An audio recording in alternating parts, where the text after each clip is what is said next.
వికారాబాద్ జిల్లా తాండూరులో వర్షం దంచుకొట్టింది. దాదాపు గంట సేపు కురిసిన వర్షానికి తాండూరు పట్టణం అతలాకుతలమైంది. మురుగు కాలువల నుండి నీరు రోడ్లపైకి రావడంతో రోడ్లన్నీ గోదావరిలుగా మారాయి. తాండూరులోని భద్రేశ్వర చౌరస్తా, సాయిపూర్, మల్రెడ్డిపల్లి తదితర ప్రాంతాల రహదారులు జలమయమయ్యాయి. పలువురి ఇండ్లలోకి వర్షపు నీరు చేరడంతో ప్రజలు తీవ్ర ఇబ్బందులు పడ్డారు.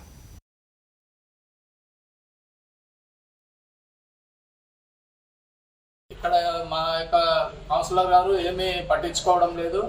ఈ ఇంటి లోపల నీళ్లు రోడ్ లోపలికి వచ్చేసి ఇంటి లోపల మొత్తం నీళ్లు నిండి మాకు ఈ బాధను చూస్తే మాకే ఇదనిపిస్తుంది.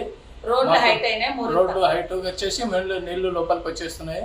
రోడ్డు నీటికెళ్ళి నాలీలోకి వెళ్ళి వెళ్ళిపోకుండా మాకు పైకి వెళ్ళి లోపలికి వచ్చేస్తున్నాయి ఇంటి లోపలికి. మాకు సమస్య తీరటం లేదు, ఉండడానికి ఇబ్బంది ఉంది. ఇప్పుడు మేము తీసుకునాలి, ఏం చేయాలన్నా కూడా మాకు వసతి లేదు. మేము ఇక్కడ వచ్చేసి మాకు వర్షంలో నీళ్ళు ఉండేసరికి మాకు ఎక్కడ ఉండాలి తెలియటం లేదు. మేము భోజనం చేయడానికి ఇబ్బంది, నిద్రపోవడానికి ఇబ్బంది ఉంది, మేము కూర్చోడానికి ఇబ్బంది, బయటికి రావాలన్నా ఇబ్బంది ఉంది.